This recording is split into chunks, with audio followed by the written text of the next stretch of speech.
Welcome to session 10. This is our final session together, and there's not an awful lot of content in this session, but there probably is quite a lot for you to think about and work out what you're going to do. We're going to think about your self-care plan. As you've been journeying through these weeks, perhaps you've had some real revelation about ways that you might react and ways that you could, or things that you could do to help those reactions, ways that your nervous system destabilizes and ways that you can restabilize your nervous system.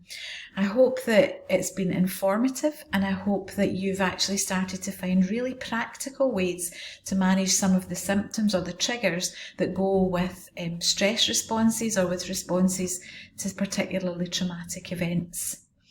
We already have talked in previous weeks about this resilient zone and being the best version of yourself, and we've talked very often about how you get back in.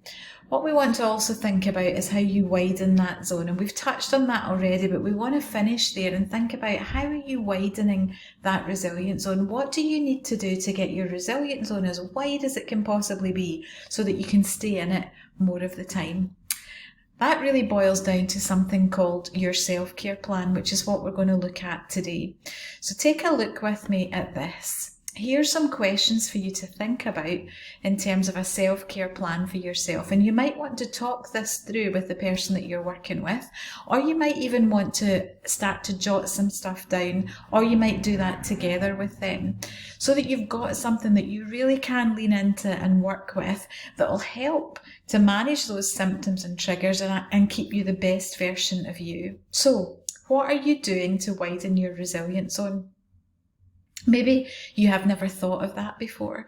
What are the things that you can do that widen your resilient zone? For me, I know that making sure I've got regular time to sit down with my pal for a cup of coffee, that really widens my zone.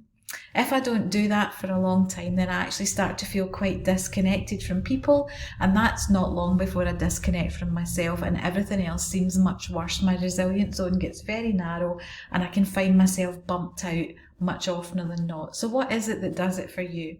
What are you going to do to widen that resilient zone? It might be something you do with other people, might be something you do for yourself.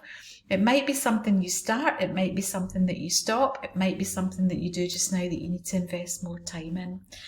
How could you weave the skills that you found most helpful into your daily routine? Which skills would be most helpful?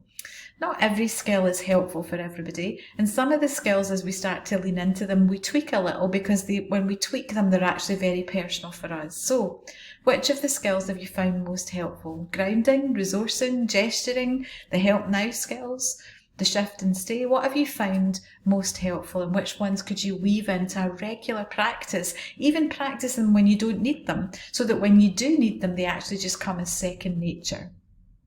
What specifically do you need to do differently to embark on a better self-care plan if you think yours needs improvement?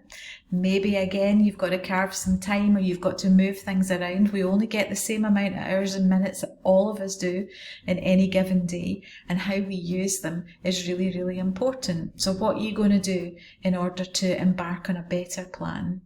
And then this final one is a really important one. Write a statement of encouragement to yourself, strengthening your resolve to improve your self-care. If you were talking to you, what would you say to you about improving your self-care so that you could expand that resilient zone? Take some time and see if you can come up with that self-care plan, and then have a chat with the person that you're working with and see whether or not they've got any additional ideas. Talk about how that feels for you to actually have agency and ownership of that, and something that you're able to do to make a difference in your own life.